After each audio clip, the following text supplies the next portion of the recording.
दोस्तों, क्या हो अगर दुनिया में कुछ ऐसे क्रिएचर्स या फिर मॉन्स्टर्स आ जाएं जिन्हें देखने से ही इंसानों के ब्रेन पर इफेक्ट पड़ता हो और इंसान अपनी ही जान लेने लगे। इस कंडीशन में इंसान बिना देखे किस तरह सरवाइव करेंगे? क्या इंसान उन मॉन्स्टर्स या फिर क्रिएचर से अपनी जान बचा पाएंगे या फिर पूरी इंसानियत खत्म हो जाएगी? चलिए देखते हैं इस कहानी में। तो कहानी की शुरुआत में हम मेलोरी नाम की एक लड़की को देखते हैं जो कि अपने घर के अंदर होती है। वो अपने बच्चों को किसी यात्रा पर चलने वाली बात बता रही होती है और उनसे कहती है कि हम इस यात्रा के दौरान अपनी आंखों पर पट्टी बांध कर रखेंगे और उन्हें नहीं हटाएंगे। मेलोरी उन्हें बाहर जो भी चीज दिखे उसे देखने से मना करती है, लेकिन वो ऐसा क्यों कर रही है ये कहानी में हम आगे जानेंगे। मेलोरी अब अपने दोनों बच्चों की आंखों पर पट्टी बांध देती है, जिसके बाद मेलोरी अपने बैग में कुछ खाने पीने का सामान रखती है और अपनी आंखों पर भी पट्टी बांधकर घर से बाहर निकलती है। उसने घर के बाहर कुछ रस्सियां बांध रखी थीं। मेलोरी उन रस्सियों की मदद से एक बोट तक पहुंच जाती है। मेलोरी अपने दोनों बच्चों को लेकर उस बोट से कहीं जाने लगती है। फिर कहानी 5 साल पीछे जाती है, जहां हम मेलोरी को देखते हैं जो कि प्रेग्नेंट होती है। वो अपने घर में पेंटिंग बना रही होती है। तभी उसकी बहन उसके पास आती है और उसे न्यूज देखने के लिए कहती है। मेलोरी न्यूज देखती है जिसमें दिखाया जा रहा था कि रूस और कुछ देशों में कुछ ऐसे हादसे हो रहे हैं जिससे लोग खुद की ही जान लेने लगे हैं और सुसाइड करने वाले लोगों की संख्या काफी बढ़ गई है।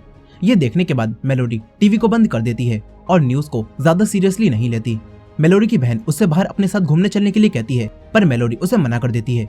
इसके बाद मेलोडी और उसकी बहन दोनों डॉक्टर के पास चेकअप कराने जाती हैं। डॉक्टर मेलोडी का चेकअप करती हैं और उसे बताती हैं कि तुम्हारा बेबी बिल्कुल ठीक है। ये सुनने के बाद मेलोडी की बहन उससे बियर पार्टी करने के लिए कहती है। ये सुनकर डॉक्टर मेलोडी से कहती हैं कि तुम्हें ड्रिंक नहीं पीनी चाहिए और अपने बच्चे के बारे में सोचना चाहिए, और अगर तुम इस बच्चे को नहीं पालना चाहती तो तुम किसी और कपल को भी ये बच्चा दे सकती हो। ये कहकर वो डॉक्टर यहाँ से चली जाती हैं। फिर मेलोडी टॉयलेट में जाकर वोमिट करने लगती है। मेलोडी की बहन ये देखकर परेशान हो जाती है और अंदर आकर उसकी मदद करने के लिए बोलती है, पर मेलोडी उससे मदद लेने से मना कर देती है और कहती है कि तुम कार में जाओ, मैं जल्दी ही वहाँ आ जाऊंगी। थोड़ी देर बाद जब मेलोडी बाहर निकलती है और अपनी कार के पास जा रही होती है तो यहाँ पर उसे एक लड़की दिखाई देती है जो कि अपना सर जोर जोर से शीशे पर मार रही होती है। ये देखकर मेलोडी समझ जाती है कि जो चीज रूस और दूसरे देशों में फैल रही थी वो अब इस देश में भी फैलना शुरू हो चुकी है। ये देखकर मेलोडी तुरंत ही भागकर अपनी बहन के पास आती है और उससे कार चलाने के लिए बोलती है और बताती है कि जो रूस और बाकी देशों में हो रहा था वो अब यहाँ भी होने लगा है। मेलोडी ये बात बता ही रही होती है कि तभी एक एम्बुलेंस एक कार को टक्कर मार देती है। ये देखकर मेलोडी और उसकी बहन फौरन ही अपने घर की तरफ जाने लगती हैं। तभी रास्ते में भी भगदड़ मचने लगती है और यहीं मेलोडी की बहन भी उस अजीब से क्रिएचर या फिर मॉन्स्टर को देख लेती है और उसके ब्रेन पर भी इफेक्ट पड़ता है और उसकी आंखें बदल जाती हैं। इसके बाद मेलोडी की बहन अपनी गाड़ी अजीब ढंग से चलाने लगती है। मेलोडी उसे रोकने की कोशिश करती है, पर तभी उसका भी एक्सीडेंट हो जाता है। मेलोडी कार से बाहर निकलती है, तभी उसकी बहन एक ट्रक के सामने आकर अपनी जान दे देती है। ये देखकर मेलोडी बहुत डर जाती है और यहाँ से भागने लगती है, लेकिन ज्यादा भीड़ होने के कारण वो जमीन पर गिर जाती है। मेलोडी को प्रेग्नेंट देखकर पास ही के घर के अंदर से एक लेडी बाहर आती है और मेलोडी को घर के अंदर बुलाने लगती है, लेकिन तभी उस लेडी पर भी उसी अजीब से क्रिएचर का असर होता है और उसके ब्रेन पर भी इफेक्ट पड़ता है और वो एक जलती हुई कार में जाकर बैठ जाती है और यहीं मर जाती है। तभी यहाँ मेलोडी के पास एक टॉम नाम का आदमी आता है और वो मेलोडी को उसी घर के अंदर ले जाता है जहाँ पहले से कुछ और लोग भी मौजूद थे। मेलोडी घर के अंदर पहुंचकर अपनी माँ को कॉल करने लगती है, पर किसी के भी फोन में सिग्नल्स नहीं आ रहे होते। यहीं किसी को भी बाहर हो रहे इन हादसों के बारे में कुछ भी पता नहीं होता और सभी लोग बहुत डरे होते हैं। तभी घर के अंदर मौजूद एक बूढ़ी लेडी सभी लोगों को बताती है कि मैंने बाहर एक अजीब सी आवाज सुनी और कुछ अलग महसूस किया, और उसी चीज को जिस किसी ने भी देखा तो उसने अपनी जान ले ली। लेकिन कोई भी इन लेडी की बात पर यकीन नहीं करता और सभी लोग अपनी अपनी बात कहने लगते हैं। तभी टॉम सभी लोगों को शांत कराता है और सबको तुरंत ही खिड़की दरवाजे बंद करने के लिए बोलता है ताकि कोई भी उस अजीब सी चीज को ना देख पाए और अपनी जान ना ले ले। इसके बाद सभी लोग घर की सारी खिड़कियों और दरवाजों को ढक देते हैं। फिर चार्ली नाम का एक आदमी सभी लोगों को बताता है कि मैंने इस बारे में पहले पढ़ा है। चार्ली बताता है कि मैंने पढ़ा था कि लोगों को कोई मॉन्स्टर या फिर डेमन दिखाई देते हैं और उन्हें देखने के बाद लोग उनके वश में हो जाते हैं और सुसाइड कर लेते हैं। ये सुनकर मेलोडी काफी डर जाती है। तभी टॉम मेलोडी के पास आता है और उसे समझाने की कोशिश करता है कि ये सब ज्यादा देर तक नहीं चलेगा और गवर्नमेंट हमें बचाने के लिए किसी को जरूर यहाँ पर भेजेगी। लेकिन यहाँ मेलोडी टॉम को अपनी बहन के बारे में बताती है और कहती है कि उसने भी किसी चीज को देखा और फिर ट्रक के सामने आकर सुसाइड कर लिया। ये कहकर वो रोने लगती है। तभी कहानी प्रेजेंट में आती है जहां मेलोडी को घर से निकले हुए अब 6 घंटे बीत चुके थे। मेलोडी अपने सैटेलाइट फोन से किसी से बात करने की कोशिश करती है, लेकिन दूसरी तरफ से कोई भी जवाब नहीं आता। फिर कहानी वापस पास्ट में आती है जहां सभी लोगों को उस घर में फंसे हुए अब 3 दिन बीत चुके थे और इनके पास खाने पीने का सामान अब खत्म होने लगता है। तभी टॉम सभी लोगों को पास ही की सुपरमार्केट से खाना लेने चलने के लिए बोलता है, लेकिन एक बूढ़ा आदमी उसे ऐसा करने से मना करता है और घर के अंदर ही रहने के लिए बोलता है। तभी इनके दरवाजे पर एक लेडी आती है और वो इन सभी से मदद मांगने लगती है। ये सुनकर टॉम दरवाजे को खोलने लगता है, लेकिन वो बूढ़ा आदमी टॉम को दरवाजा खोलने से मना करता है। पर मेलोडी उस आदमी के ऊपर गन पॉइंट कर लेती है और टॉम से दरवाजा खोलने के लिए बोलती है। टॉम दरवाजा खोलता है और वो लेडी घर के अंदर आ जाती है। वो अपना नाम ओलंपिया बताती है और वो लेडी भी प्रेग्नेंट होती है। ओलंपिया सभी लोगों से बोलती है कि मैं इस घर से थोड़ी ही दूर रहती हूँ और मैं अपने घर पर थी, लेकिन फिर मेरे घर में राशन खत्म हो गया और फिर मैंने सभी लोगों के दरवाजों पर दस्तक दी और सिर्फ तुमने ही अपना दरवाजा खोला। ओलंपिया को प्रेग्नेंट देखकर अब ये सब लोग ओलंपिया को भी अपने साथ रख लेते हैं। फिर ये सब लोग दोबारा से सुपरमार्केट जाने के बारे में सोचने लगते हैं। तभी इस घर का मालिक सभी लोगों को घर के चारों तरफ लगे हुए कैमरों के बारे में बताता है और बोलता है कि शायद अगर हम उन कैमरों से उस मॉन्स्टर को देखें तो हम उसके वश में नहीं होंगे और सुसाइड नहीं करेंगे। इसके बाद टॉम उस घर के मालिक को एक चेयर से बांध देता है और घर का मालिक सभी को उस रूम से बाहर जाने के लिए बोलता है और लैपटॉप पर घर के बाहर लगे हुए कैमरों की फुटेज को देखने लगता है। थोड़ी देर तक तो घर के मालिक के कैमरों से बाहर देखने पर कोई असर नहीं होता, लेकिन थोड़ी देर बाद उसे कुछ शैडो दिखाई देती हैं और एक हवा चलती है और ये देखने के बाद उसकी आंखें भी बदल जाती हैं और वो अपना सर जमीन पर मारता है, जिससे उसकी भी मौत हो जाती है। तभी सभी लोग रूम के अंदर आते हैं और उसे मरा देखकर बहुत डर जाते हैं और समझ जाते हैं कि कैमरों से देखने पर भी उस मॉन्स्टर का असर उन पर होता है। कहानी वापस प्रेजेंट में आती है, जहां अब मेलोडी को इस बोट से यात्रा करते हुए 14 घंटे बीत चुके थे, लेकिन अभी तक उसे वो जगह नहीं मिली थी जहां वो जाना चाहती थी। मेलोडी बोट चला ही रही होती है कि तभी उसको एक आवाज आती है और एक आदमी मेलोडी से उसकी आंखों से पट्टी हटाने के लिए कहता है और कहता है कि इसे देखो, ये बहुत खूबसूरत है। मेलोडी जल्दी से अपने बच्चों को नीचे होने के लिए कहती है और अपनी गन निकालकर आवाज आने का अंदाजा लगाकर उस आदमी को शूट करने लगती है, लेकिन तभी वो आदमी मेलोडी के पास आ जाता है। उसकी आंखों से पता चलता है कि इसने भी उस क्रिएचर को देख रखा है, लेकिन इस आदमी ने बाकी इंसानों की तरह सुसाइड नहीं किया। अब ये आदमी मेलोडी पर हमला करता है और उसकी आंखों से पट्टी हटाने लगता है।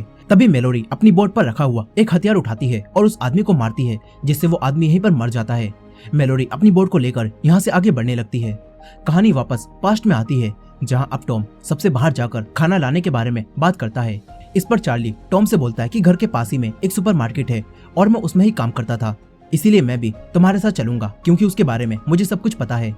फिर टॉम घर के गैराज में खड़ी हुई कार के पास जाता है और उसके शीशे और कैमरों को ढक देता है। इसके बाद टॉम, मेलोडी और कुछ लोग कार में लगे हुए जीपीएस की मदद से सुपरमार्केट तक जाने लगते हैं।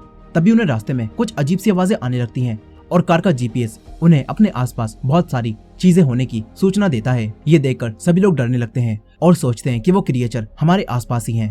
तभी चार्ली कार को आगे बढ़ाना शुरू करता है और कुछ देर बाद ये लोग सुपरमार्केट पहुंच जाते हैं।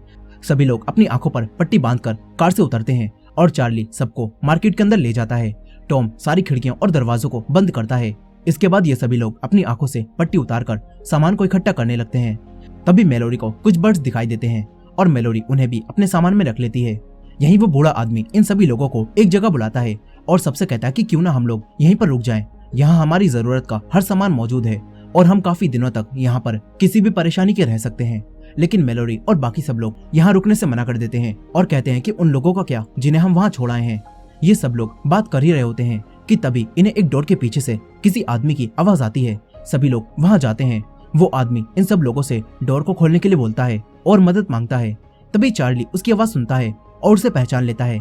दरअसल वो चार्ली का दोस्त होता है जो कि चार्ली के साथ इसी मार्केट में काम करता था। चार्ली अपने दोस्त से उस डोर के पीछे जाने की वजह पूछता है। इस पर वो चार्ली को बताता है कि कुछ लोगों ने उसे यहाँ आकर बंद कर दिया। अब टॉम उसकी मदद करने के लिए धीरे से दरवाजा खोलता है, लेकिन तभी वो आदमी टॉम को धक्का मारकर अंदर आने की कोशिश करने लगता है। ये देखकर चार्ली समझ जाता है कि उसके दोस्त के ऊपर भी उन्हीं क्रिएचर्स का असर हो गया है और वो भी उनके वश में है। अब चार्ली सभी लोगों को बचाने के लिए अपने दोस्त को पकड़कर उसी डोर के पीछे ले जाता है। टॉम तुरंत ही दरवाजे को बंद कर देता है। तभी दरवाजे के पीछे से खून आता है और ये देखकर ये सभी लोग समझ जाते हैं कि चार्ली अब मर चुका है। तभी चार्ली का दोस्त दोबारा से सबसे कहता है कि मेरी मदद करो, मैं यहाँ पर फंसा हुआ हूँ। ये देखकर अब ये सब समझ जाते हैं कि ये आदमी नाटक कर रहा है। अब ये सब लोग सामान लेकर घर वापस आ जाते हैं। फिर रात में वो बूढ़ा आदमी मेलोडी के पास आता है और उसे बोलता है कि मैं जानता हूँ तुम मेरे बारे में क्या सोचती हो, लेकिन मैं इतना जानता हूँ कि मैं कभी भी गलत नहीं होता। वो मेलोडी को एक ड्रिंक पीने के लिए देता है और फिर दोनों ड्रिंक पीते हुए बातें करने लगते हैं। लेकिन इसी बीच रात के वक्त इनके साथ मार्केट जाने वाली एक लड़की अपने बॉयफ्रेंड के साथ कार लेकर वापस मार्केट में ही चली जाती है। ये देखकर टॉम, मेलोडी और बाकी सबको बहुत गुस्सा आता है क्योंकि अब इनकी गाड़ी भी जा चुकी थी, जिससे अब ये लोग कहीं और नहीं जा सकते थे।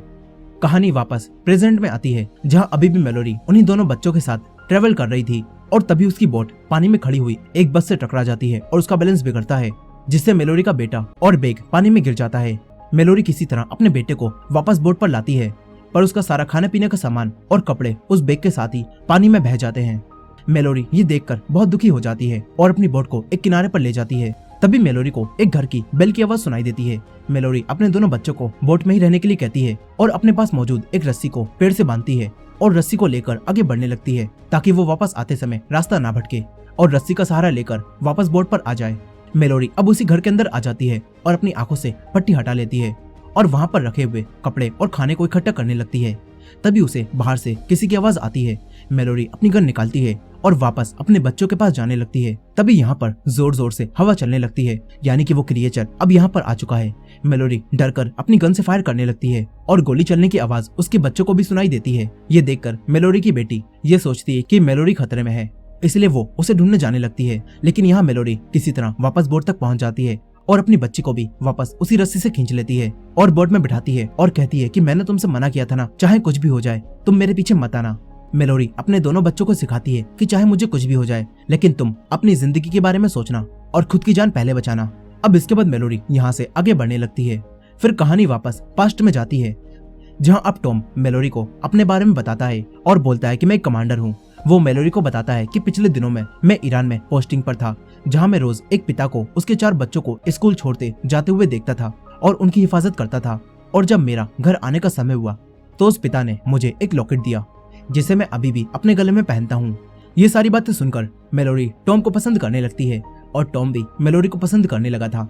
फिर रात के समय में मेलोडी मार्केट से लाए हुए सैटेलाइट फोन की मदद से किसी को कांटेक्ट करने की कोशिश करती है। यही ओलंपिया को घर के दरवाजे पर एक आदमी की आवाज आती है, जो कि ओलंपिया से मदद मांग रहा था और ओलंपिया उसके लिए घर का दरवाजा खोल देती है। तभी मेलोडी उसे देखती है और उस आदमी पर गन पॉइंट कर लेती है। तभी यहाँ पर टॉम आता है और उस आदमी को चेक करने लगता है कि कहीं वो वश में तो नहीं। ये लोग उस आदमी से पूछते हैं कि तुम कौन हो और कहाँ से आए हो। इस पर वो आदमी इन सभी लोगों को बताता है कि मेरा नाम गैरी है। वो बताता है कि मैं अपने दोस्त के घर में काम करने आया था, लेकिन फिर यहाँ पर ये सब कुछ होने लगा। वो आदमी कहता है कि हम लोग घर के अंदर बिल्कुल सेफ थे, लेकिन तभी वहाँ पर कुछ मेंटल पेशेंट आ गए और उनके ऊपर उन क्रिएचर को देखने से कोई भी असर नहीं पड़ा था। ये आदमी इन्हें बताता है कि वो मेंटल लोग हमें भी जबरदस्ती पकड़कर मॉन्स्टर्स को दिखाने लगे। वो लोग कहते थे कि ये क्रिएचर्स काफी अच्छे हैं और उस चीज को देखकर इन्हें काफी खुशी मिलती थी और ये खुशी वो सभी लोगों को भी देना चाहते हैं। ये आदमी कहता है कि उन्होंने मेरे सारे दोस्तों को जबरदस्ती उस चीज को दिखा दिया, लेकिन मैं भागकर यहाँ पर आ गया। ये आदमी कहता है कि मैंने बहुत सारे डोर पर नॉक किया, पर किसी ने भी अपना डोर नहीं खोला, लेकिन फिर आप सबने मेरी मदद की। अब ये सारी बातें सुनकर मेलोडी और टॉम उसकी मदद करने के लिए मान जाते हैं, लेकिन वही बूढ़ा आदमी मेलोडी के हाथ से गन लेता है और गैरी को घर से बाहर जाने के लिए बोलता है। लेकिन तभी घर में मौजूद वही बूढ़ी लेडी पीछे से आती हैं और उसके सर पर एक फ्लावर पॉट मारती हैं, जिससे वो आदमी यहीं पर बेहोश हो जाता है। फिर टॉम उसे एक रूम में लॉक कर देता है। इसके बाद रात के समय में ओलंपिया मेलोडी से कहती है कि अगर मुझे कुछ हो जाए तो तुम मेरे बच्चे की देखभाल कर लेना। इस पर मेलोडी ओलंपिया को उसके बच्चे की देखभाल करने का वादा करती है और उसके बच्चे के लिए उसे एक डॉल भी देती है। ये सब देखकर ओलंपिया बहुत खुश होती है। कहानी वापस प्रेजेंट में आती है, जहाँ हम उसी बच्ची के हाथ में वही डॉल देखते हैं जो कि 5 साल पहले मेलोडी ने ओलंपिया को दी थी, जिससे पता चलता है कि ये लड़की असल में ओलंपिया की बेटी है और मेलोडी उसकी देखभाल कर रही है। अब मेलोडी अपने इन दोनों बच्चों के मुंह को एक कपड़े से ढकती है और फिर तीनों अपनी आंखों से पट्टी उतार लेते हैं। इसके बाद मेलोडी दोनों बच्चों को बताती है कि जब हम लोग रैपिड्स के पास पहुंच जाएंगे तो पानी का बहाव बहुत तेज होगा और बोट जोर जोर से हिलने लगेगी, इसीलिए तुम दोनों में से किसी एक को अपनी आंखें खोलकर बाहर देखना होगा और मुझे बताना होगा कि क्या दिख रहा है।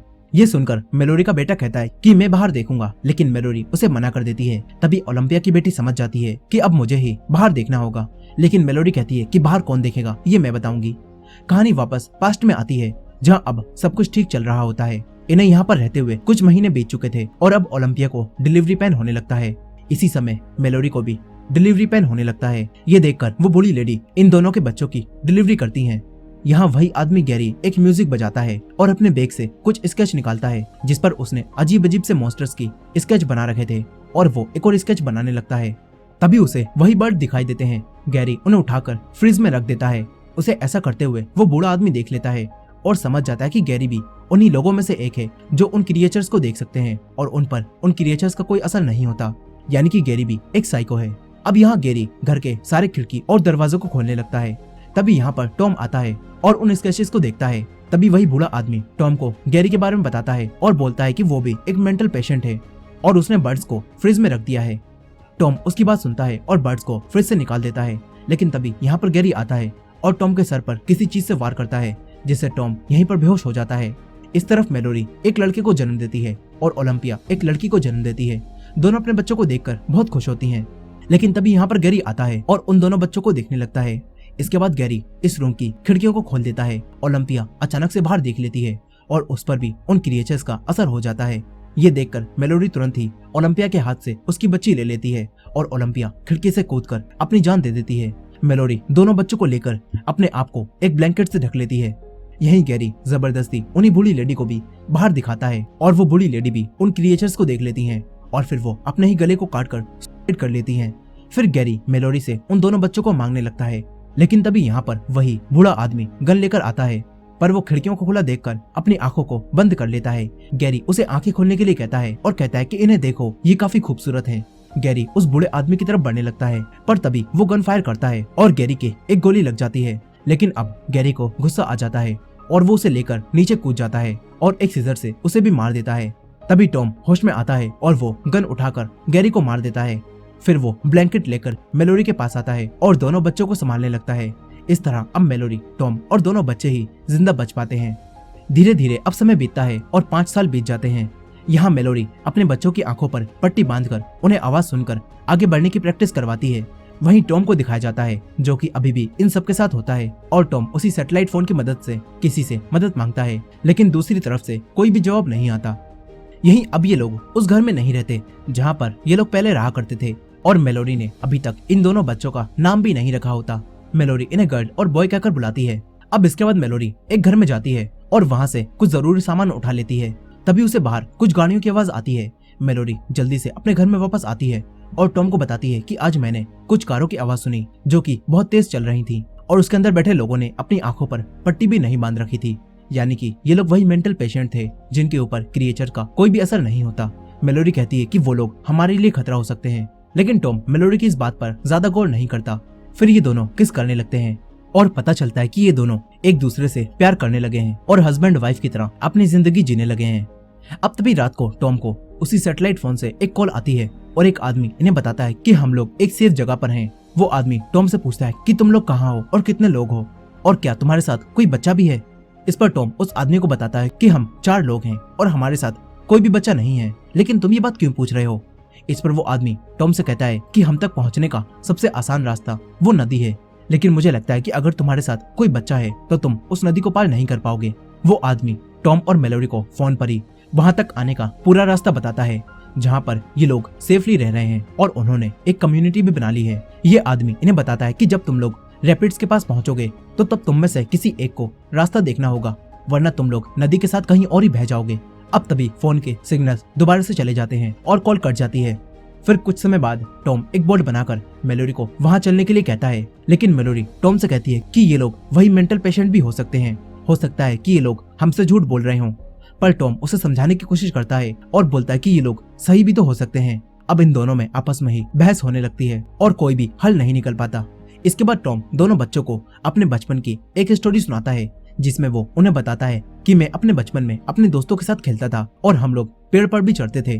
अब तभी यहाँ पर मेलोडी आती है और उन दोनों बच्चों को डांटकर अंदर भेज देती है और टॉम पर ही गुस्सा करने लगती है कि तुम्हारी इन स्टोरीज की वजह से अब बच्चे सोचते हैं कि हम भी बाहर जाएंगे और दूसरे बच्चों के साथ खेलेंगे, लेकिन शायद उनके साथ कभी भी ऐसा नहीं हो पाएगा। इससे उन दोनों को काफी बुरा लगेगा, इसलिए तुम्हें उन्हें ऐसी स्टोरीज नहीं सुनानी चाहिए। पर टॉम मेलोडी से बोलता है कि उन्हें भी सपने देखने की आजादी है और हम उनकी सोच को बदल नहीं सकते। ये बात सुनकर मेलोडी गुस्सा हो जाती है और सोने चली जाती है। रात में टॉम मेलोडी को मना लेता है। फिर अगले दिन ये चारों एक साथ किसी और घर में जाते हैं। टॉम पहले घर के अंदर जाता है और उसे अच्छी तरह से चेक करता है। इसके बाद वो मेलोडी और दोनों बच्चों को भी अंदर बुला लेता है और ये चारों घर के अंदर आकर खाने पीने की चीजों को ढूंढने लगते हैं। तभी मेलोडी को पॉपकॉर्न मिलते हैं। मेलोडी पॉपकॉर्न को टॉम को देती है और ये देखकर टॉम बहुत खुश होता है और मेलोडी को गले लगा लेता है। इसके बाद वो टॉम को मिली चॉकलेट को दोनों बच्चों के पास लेकर जाते हैं और चारों मिलकर उस चॉकलेट को खाने लगते हैं।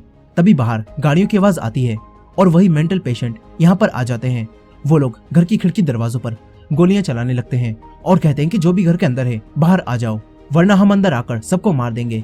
ये देखकर टॉम मेलोडी से बच्चों के साथ घर वापस जाने के लिए बोलता है और कहता है कि मैं बाहर जाकर इनका ध्यान भटकाता हूँ, लेकिन अगर मैं थोड़ी देर में वापस ना आऊं तो तुम बच्चों को लेकर उसी नदी से वहां पर चले जाना जहां पर वो लोग सेफ रह रहे हैं। अब इसके बाद टॉम अपने गले में पड़ा हुआ वही लॉकेट मेलोडी को दे देता है और उसे घर भेजकर खुद आंखों पर पट्टी बांधकर गन के साथ बाहर आता है और उन सभी को शूट करने लगता है। तभी एक गोली टॉम के भी लग जाती है। टॉम वहीं पर छुपता है। इसके बाद टॉम अपनी आंखों से पट्टी हटा देता है और सभी लोगों को मार देता है। लेकिन तभी यहाँ पर भी हवा चलती है और वो क्रिएचर यहाँ पर आ जाता है। टॉम उसे देखकर उसके वश में हो जाता है और अपने आप को भी गन से मार लेता है। यही मेलोडी घर पहुंचकर बहुत देर तक टॉम का इंतजार करती है, पर टॉम यहाँ पर नहीं आता, जिससे मेलोडी समझ जाती है कि टॉम अब नहीं रहा। मेलोडी को काफी दुख होता है और वो रोने लगती है। फिर कहानी उसी सीन पर आ जाती है जो कि हमने मूवी की शुरुआत में देखा था। यहाँ मेलोडी अपने बच्चों को उसी यात्रा पर चलने वाली बात बताती है और कहती है कि वहाँ जाकर हम लोग सेफ रहेंगे। वो अपने बच्चों को लेकर बाहर निकलती है और बोट से आगे बढ़ने लगती है और इस तरह कहानी प्रेजेंट में आ जाती है। यहाँ हम देखते हैं कि मेलोडी को अब घर से निकले हुए 2 दिन बीत चुके हैं और वो उस रास्ते पर पहुंचने वाली है जहाँ पर पानी का बहाव बहुत तेज होगा। अब मेलोडी अपने बच्चों को दोबारा से समझाती है कि तुम में से किसी एक को अपनी आंखों से पट्टी हटानी होगी और मुझे बताना होगा कि क्या दिखा, जिससे मैं पता लगा सकूं कि हम लोग कहां पर हैं।